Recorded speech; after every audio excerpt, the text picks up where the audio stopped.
Bem, continuando então aqui o nosso estudo dos tópicos de base necessários, né, para a gente poder introduzir então a análise de Fourier, vamos passar para o estudo, né, uma introdução rápida ao que são funções ortogonais. Bem, por que nós precisamos ver esse assunto? Porque, como nós vimos no assunto séries, né, basicamente, o mais importante é entender que uma função ela pode ser escrita como um somatório, né? Um somatório de funções, né? Um somatório de funções, né? Onde cada função, né?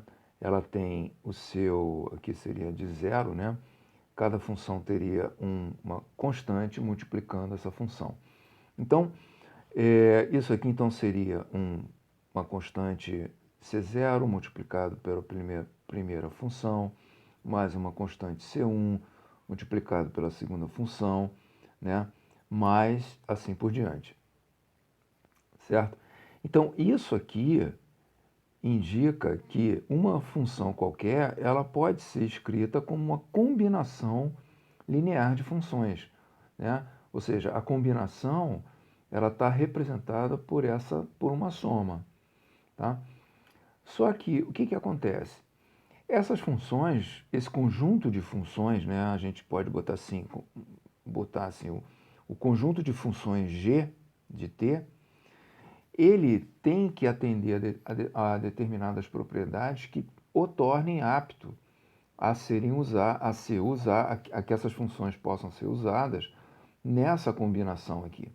Então não é qualquer conjunto de funções que está apto a representar fielmente uma função qualquer, tá?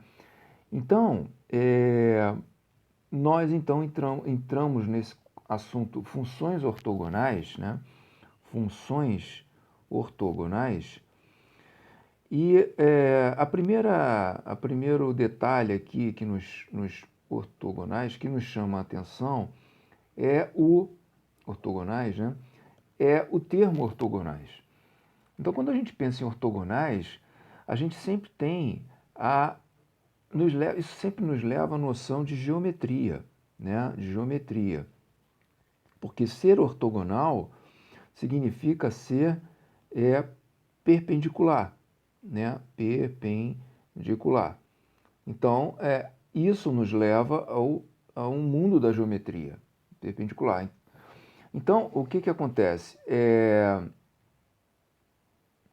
O que acontece? Dentro do contexto da geometria, né, a gente pensa assim, uma linha é perpendicular à outra, né, por exemplo, isso aqui, né, um sistema de coordenadas, né,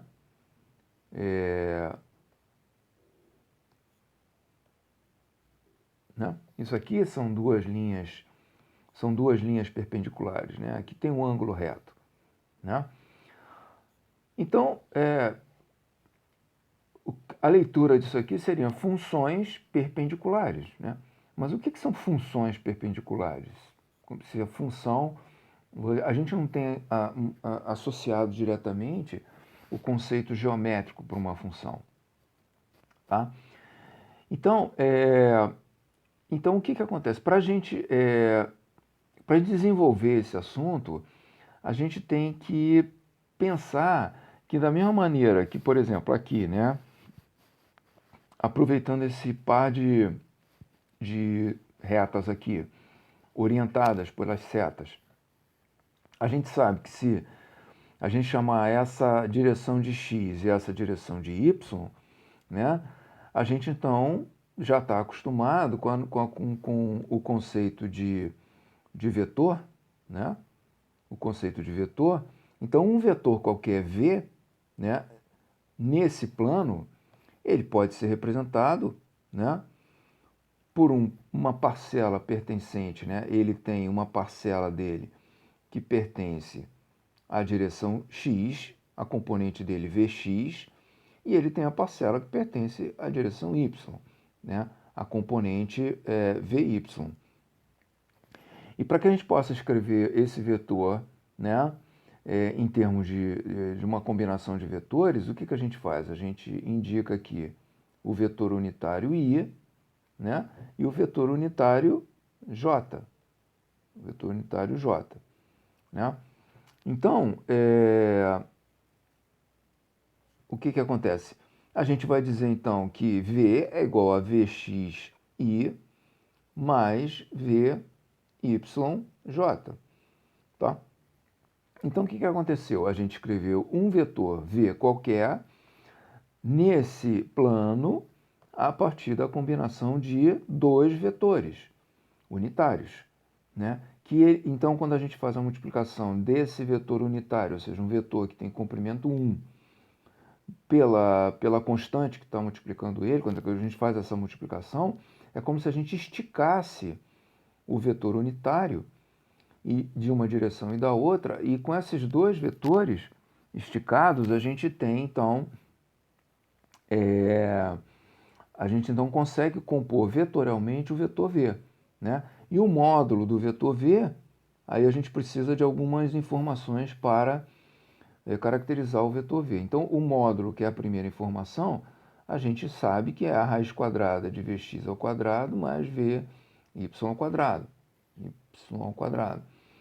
E a gente sabe também que o ângulo, né, o ângulo aqui, o ângulo θ, a gente sabe que a tangente de θ é igual a Vy sobre Vx.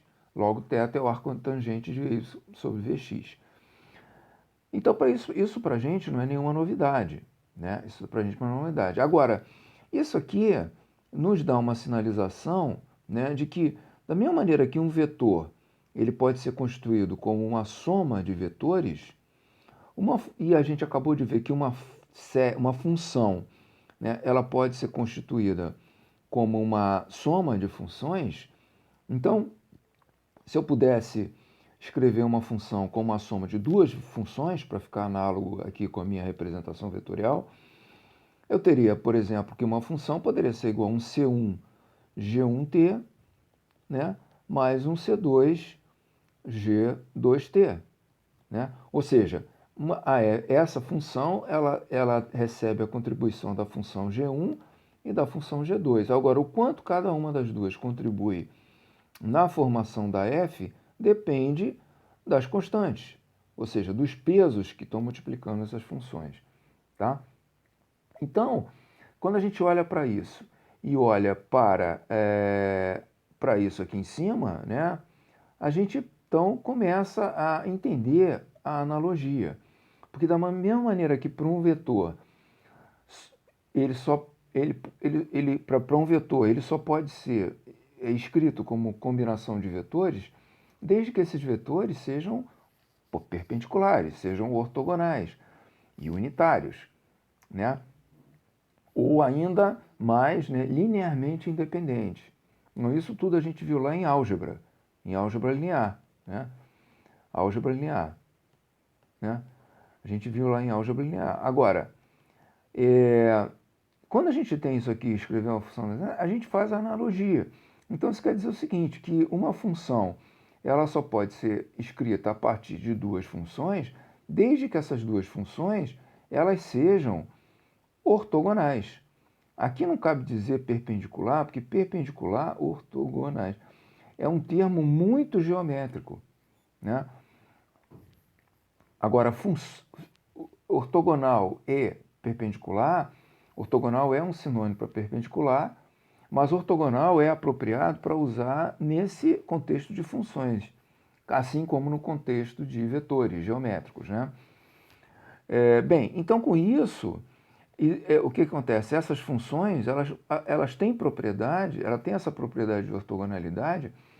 O conjunto de funções G, no caso aqui duas funções, elas precisam ser ortogonais para que elas possam representar uma função qualquer. E além disso, né, indo mais adiante, o que a gente viu de I, o que a gente sabe de IJ? Que eles são ortogonais, unitários, linearmente independentes. E que a direção x e a direção y, no final das contas, é o quê? Elas formam, essas duas direções, elas formam um plano, né? Mas no jargão, né, da álgebra linear, a gente pode dizer que a gente diz que essas direções formam um espaço vetorial, né? Um espaço vetorial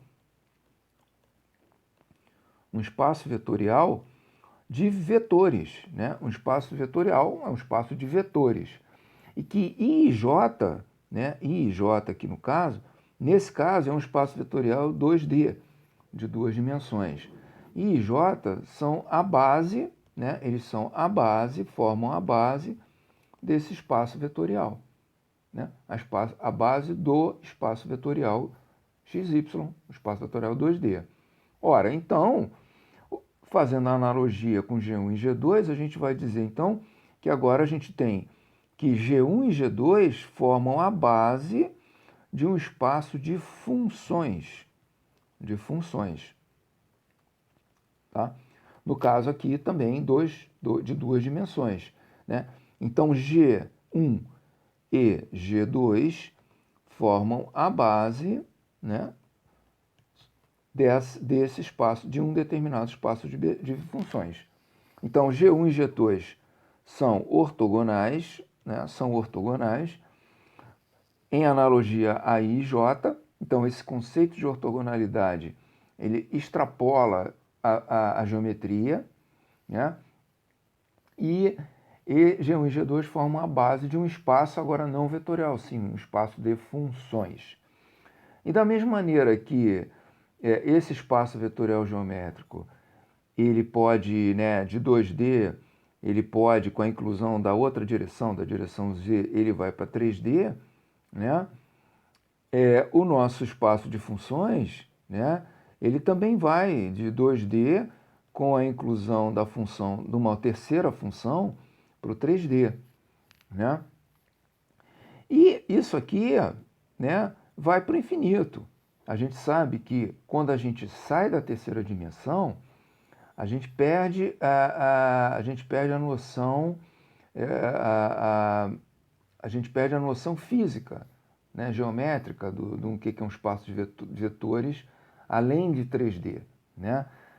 Mas a gente sabe que a gente precisa fazer isso. Então, os matemáticos, eles ao longo do tempo, eles perceberam que tem que haver uma abstração dessa questão geométrica, porque não é porque nós, seres humanos, vivemos num espaço tridimensional, percebemos um espaço dimensional, né, no nosso cérebro, com os nossos sentidos, que matematicamente isso não pode ser abstraído para um espaço que tenda a infinito, um espaço melhor assim, um espaço n-dimensional.